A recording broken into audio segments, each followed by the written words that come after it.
황교안 대표에게 묻겠습니다. 아무리 선거가 급해도 괴물이 되는 건 아니지 않습니까?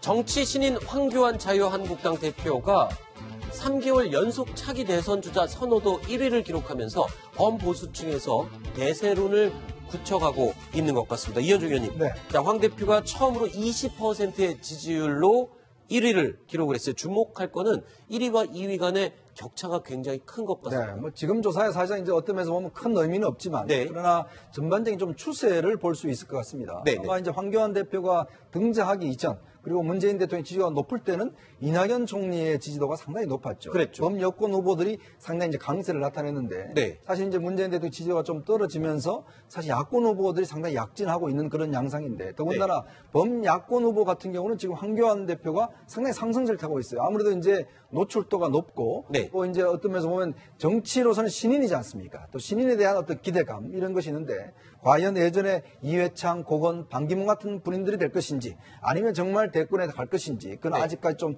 지켜볼 대목이 많은 것 같습니다. 그렇구나. 저 유시민 씨는 본인 이거 여론조사에서 계속 빼달라고 막 그렇게 했는데도 계속 이 차기 대선 주자 후보에는 설문조사에 포함이 되고 있군요. 자, 황교안 대표 지금 여러모로 이제 4.3 보궐선거 결과가 아주 중요한 시점이 될 것 같습니다. 그런데 지금 축구장 유세 때문에 지금 악재를 만났어요. 악재. 본인이 좀 몰랐을 수도 있고요. 네. 근데 하여튼 일단은 뭐 선거 운동을 해버린 결과니까. 근데 오늘 징계위원회 결과가 그렇죠, 나왔죠. 결국은 지금 경남 FC가 벌금 2천만 원을 축구연맹이 사실은 이건 규정이 있는 거기 때문에 네. 선거 운동이나 이런 걸 할 수 없게 돼 있고요. 결국은 담당인 경남 FC가 징계를 맞아야 되고 네. 벌금 2천만 원을 지금 맞아야 되는 상황입니다. 황교안 대표가 갖고 이게 손 한번 이렇게 괜히 와가 때문에. 이제 그런 상황이 된 거죠. 네. 경남 FC 입장에서는 황교안 대표한테 또 책임을 법적 아니면 도덕적 책임을 묻고 싶어하는 또 네. 그런 상황이고 참 좀 애매하게 돼버렸다고 할 수 있는 것 같아요. 경남 FC가 일단 벌금은 내고 내야죠. 뭐. 연맹에다가 내고 그다음에 황교안 대표한테 가갖고 당신 때문에 이렇게 됐으니 돈 다시 이거 그 도민 세금인데 다시 달라고 그렇게 할 수 있는 건가요? 아니, 구상권이죠. 그거는 만약에 이게 확정이 되면 할 수밖에 없죠. 경남 그래요? FC 입장에서는 아. 이게 경남 FC 쪽의 어떤 과실이라는 부분이 네. 경남 FC 쪽에서 예를 들어서 적극적으로 만약에 맞아들여서 네. 그러니까 흔히 하는 말로 멍석을 깔아줬다면 경남 FC가 그냥 이게 맞는 게 맞지만 징계를 당한 게 네. 맞지만 지금 뭐 초기에 나오는 얘기는 뭐 관리하는 분들은 이걸 막았었는데도 불구하고 네. 밀어붙였다라고 하고 있지 않습니까? 네, 그러면 구상금을 해야죠. 네. 일단 황교안 대표가 오늘 경남 FC에 찾아가갖고 미안하다 그리고 용서를 구했는데도 불구하고 뭐 구단 입장은 변함이 없는 것 같습니다.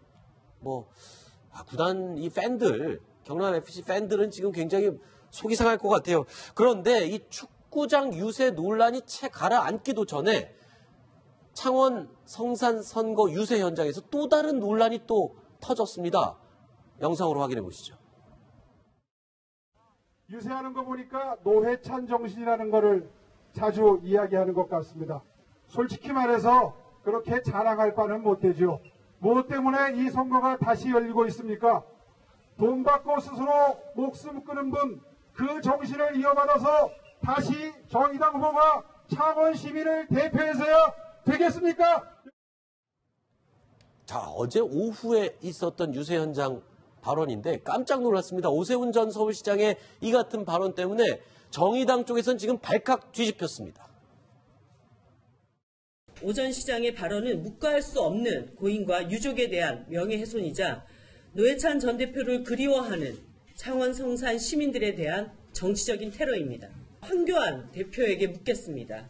아무리 선거가 급해도 괴물이 되는 건 아니지 않습니까? 자, 이현정 의원님. 네.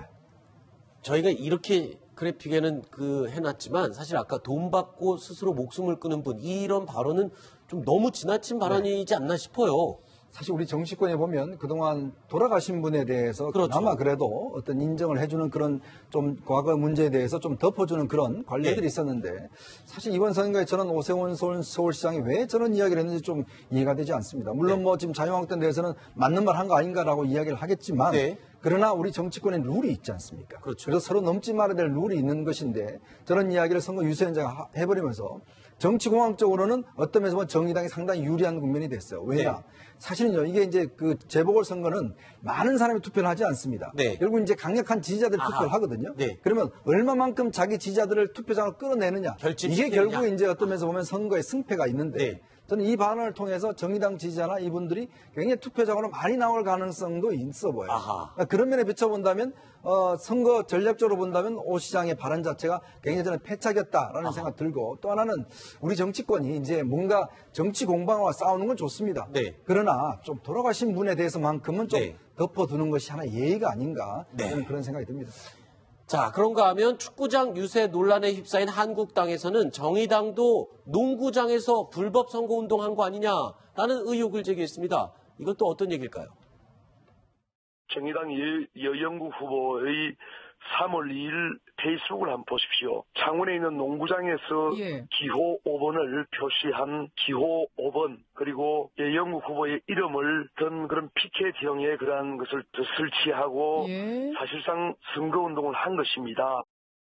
여영국 후보의 피켓을 들었다고 얘기를 하는데 이건 전혀 사실관계가 아니고요. 바깥에서 선거운동 하다가 경기장 안으로 들어갈 때는 여 후보도 저도 다 어깨띠도 옷도 다 벗고 간 상태였고요. 또 여영국 후보 머리띠는 저희들이 응원하고 있다라는 걸 보여주기 위해서 인증샷을 몇 카트 찍은 것입니다. 좀 다르죠, 한교안. 상황이 좀 다른 건가요? 한교안 대표는 어디 거 가서 아예 거기서 뭐 네. 선거운동을 해버린 결과 그거고 지금 같은 경우는 찍기 위해서 촬영하기 위해서 했기 때문에 약간 다른데 또 하나 다른 측면이 좀 있습니다. 농구연맹하고 축구연맹하고 규정이 좀 달라요. 아, 그래요? 선거관리위원회에서는 조심하라라고 할 수는 있지만 네. 뭐 이제 중요한 거는 벌금을 매기느냐 안 매기느냐 이 부분에서 농구에는 이런 규정이 없습니다. 아, 그래요? 농구장에서 했기 때문에 뭐 어쨌든 간에 뭐든 다른 어떤 제재라든지 이런 게 네. 없을 것으로 지금 보입니다. 네. 자, 일단 이번 4.3 보궐선거 지역 가운데 가장 지금 관심 있는 지역이 창원이거든요. 그런데 정책은 없고 지금 선거가 서로 저렇게 네거티브하고 씹고 욕하고 헐뜯고 이거밖에 없는 것 같아요, 지금. 뭐 창원에 뭐 정책적으로 뭐 좀 좋은 얘기를 해갖고 하는 건 하나도 없네요. 원래 선거가 좀 그렇습니다. 특히 뭐 아시겠지만 특히 이제 재보궐선거 같은 경우는 짧은 시간 안에 아까 말씀드렸듯이 자신의 지지층을 좀 결집하려다 보니까 저렇게 이제 과한 게 나오는데 사실 문제는 창원 같은 경우는 이제 우리나라의 중요한 생산의 거점 아니겠습니까? 근데 지금 경제 사정이 좋지 않으면서 창원도 굉장히 많은 타격을 받고 있죠. 그렇다고 한다면 창원 시민들 입장에서 보면 얼마만큼 지역 경제가 좀 그래도 이번 기회를 통해 좀 발전하느냐 거기에 관심이 많을 겁니다. 아마 그런 문제들이 이제 선거를 통해 나올 텐데 문제는 다 이야기는 하고는 있습니다. 근데 우리가 보기에는 저런 이야기들만 자꾸 눈에 띄는 이제 거죠. 보이고 또 우리가 언론에서도 보면 이런 쟁점되는 것만 보도를 하니까 그렇게 하지만 사실은 그런 이야기도 다 하고는 있습니다. 알겠습니다. 저희도 명심하고 그런 부분 챙기겠습니다. 이 창원 성산이 그만큼 중요하고 격전지다. 그렇기 때문에 이제 저런 모습들이 보이는 건데요. 첫 번째로는 창원 성산 같은 경우는 지금까지 진보의 성지로 일컬어져 왔습니다. 그렇기 때문에 진보가 수성을 할지 아니면 보수가 탈환을 할지 이게 관전 포인트입니다. 그리고 두 번째로는 내년 총선의 바로미터입니다. 그거는 또 거꾸로 얘기하면 현 정권에 어떻게 보면 심판론이 먹히겠느냐. 물론 이 지역은 민주당의 후보는 없습니다만 범여권이 어느 정도 그렇다면 그 문재인 정부의 그 평가에 대해서 반영하는 거 아니냐. 이런 평가가 나오는 거죠. 자, 그런데요. 징계 여부를 두고 당 내에서 갑론을박이 한창인 이현주 의원 얘기를 좀 해보겠습니다. 오늘 한 매체 인터뷰에서 조국 청와대 민정수석과의 맞대결을 시사했습니다. 네, 말씀드린 것처럼 이 정권의 어떤 대표적인 운동권 인물들, 저는 얼마든지 붙을 생각이 있다. 이렇게 말씀을 드리고요. 다음 선거가 대한민국의 운명을 가른다. 더 이상 이대로 둬서는 정말 제가 더 이상 정치를 하는 게 의미가 없을 정도의 상황이 올 것이다라고 저는 생각하기 때문에 우리가 모든 것을 걸어야 한다고 생각합니다. 조심 부장. 이현주 의원이 언제쯤 구체적으로 영도 지역 출마를 얘기할까 했더니 이제 좀 슬슬 얘기하는 것 같아요. 몇 개월 전까지만, 최근까지만 해도 출마 얘기, 뭐 탈당 얘기는 극구 부인했었거든요. 네, 그렇습니다. 이제 드디어 구체적으로 얘기를. 그러면서 누구랑 붙고 싶다. 네. 이 얘기까지 했는데요. 직접 고른 상대가 바로 조국 민정수석입니다. 지금 이 조국 민정수석 같은 경우에는 네. 부산 중구에 있는 해관고 출신이거든요. 네. 근데 중구와 영도가 붙어 있어요. 그렇기 때문에 영도에 출마하려는 이현주 의원이 출마를 한다면 본인은 조국 수석을 등판시켜서 본인 스스로가 같이 커지고 싶다. 네. 이런 마음이 있는 거죠. 마치 현재는 무소속인 손혜원 의원이 자꾸 정치 구단으로 일컬어지는 박지원 의원에게 한판 붙자는 식으로 네. 계속하는 것과 좀 닮아 있습니다. 그러네요. 그런데 조국 수석이 저기에 응할까요? 네. 저는 아닌 것 같습니다. 네. 일단은 이현주 의원과 맞대결 성사 여부는 지금 좀 지켜봐야 될 것 같아요. 아직 뭐 확정된 건 없으니까. 이현주 의원은 언론을 어떻게 잘 타는지를 잘 아는 것 같아요. 네. 그러니까 시점마다 누구와 싸움을 붙어야 네. 자신의 가치가 높아진다는 거를 이제 아마 지난번에 보면 손학규 대표를 직접 겨냥해서 뭐 그렇죠. 10% 안 되면 뭐 어떡하라고 이야기를 했대. 또 이제 조국석이 쟁점이 되니까 이제 조국서가 붙겠다라고 이야기를 하고 있는 것이죠. 네. 모르죠. 이제 앞으로 뭐 어떻게 할지는 모르겠습니다만은 조국석은 뭐 수차례 걸쳐서 일단 출마를 하지 않겠다고 이야기를 하고 있고. 네. 조국석 본인도 지금 수차례 걸쳐서 본인이 정치를 하지 않겠다고 이야기하고 있지 않습니까? 네. 근데 문제는 뭐 정치를 본인이 그렇다 하더라도 결국 여권이 지금 어려워지고 네. 여권에 차출한다면 본인도 어쩔 수 없이 나와야 되겠죠. 아하. 이제 그렇다고 한다면 과연 부산에서 나올 것인지 아니면 서울에서 나올 것인지 그거는 뭐 나중에 결정될 텐데 네. 만약 조국석이 서울에서 나온다 그러면 그럼 이현주 의원도 서울에서 나올 건가요? 네. 저는 그걸 한번 묻고 싶습니다. 왜 하필 부산인지. 네. 저는 조국 민정수석이 이현주 의원과의 대결을 원하진 않을 거다. 네. 나오긴 나올 가능성은 높은데 네. 아마 상대가 이현주 의원이라면 정말 피하고 싶은 것 아닐까 네. 이런 생각을 해봤습니다. 지금 우리 정치권에 정말 여성 정치인들 중에 무서운 분들이 많아요. 좀 피하고 싶은 분들. 네. 무섭다는 말이 좋은 뜻이 지금 아닌 것 같은데요. 말씀하시는 그 그냥 뉘앙스가. 점잖게 예. 무섭다. 네. 네. 그러니까 정말 피하고 싶다. 네. 이런 평가들이 나오는 마주치고 여성 싶지 않다. 정치인들이 네. 많습니다. 알겠습니다. 일각에서는 일단 이현주 의원의 탈당 이야기를 하고 있는데 일단 이현주 의원 본인은 탈당은 지금 극구 부인하고 있어요. 그러니까 결국 이제 사실은 자유한국당 쪽에서 뭔가 네. 옵션이 와야겠죠. 그렇죠. 그러니까 본인이 뭐 들어가고 싶다 해서 지금 들어갈 수 있는 상황이 아니거든요. 그렇죠. 그러니까 지금 당내에서는 징계를 일단 어떻게 하든지 지금 봅니까? 징계를 하겠다고 했는데도 계속 이야기를 하는 걸 보면 결국은 좀 뭔가 모양새를 징계를 좀 받고 싶어 하는 것 같고 네. 또 이걸 기하로 해서 본인은 이제 앞으로 자유한국당과 어떤 면에서 보면 보수 대통합을 이야기하고 있으니까 본인의 좀 몸값을 높여 나가겠다. 아마 네. 그런 전략이 아닌가 싶습니다. 알겠습니다. 자, 이런 가운데요. 어제 만우절을 맞이해서 TV 홍카콜라에서요. 이색 이벤트를 마련했습니다. 보시죠.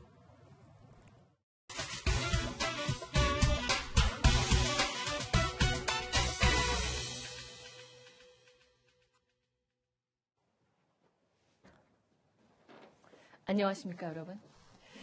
최근에 홍준표의 뉴스톡이 너무 진지하기만 하다. 힘 좀 빼고 웃음기 좀 넣어줬으면 좋겠다. 이런 댓글 요청들 종종 받습니다.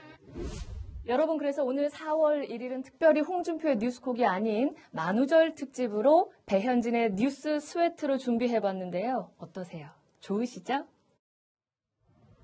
자, 이게 어떻게 된 겁니까? 지금 배현진 씨가 그렇죠. 지금 홍카콜라를 진행을 했어요. 원래 제작을 합니다. 네. 제작을 하고요. 실제로 진행은 홍준표 전 대표가 그렇죠. 하는 거죠. 하는데 만우절 특집으로 아마 본인이 직접 나와서 목소리가 나와요. 네. 좀 편대요 하다가 갑자기 딱 바뀌는 그런 걸 하면서 아마 시청자들 아니면 네. 팬들의 어떤 관심을 좀 끌기 위해서 네. 홍카리 스웨트 하면서 배현진이 깜짝 나왔던 그런 모습인데 네.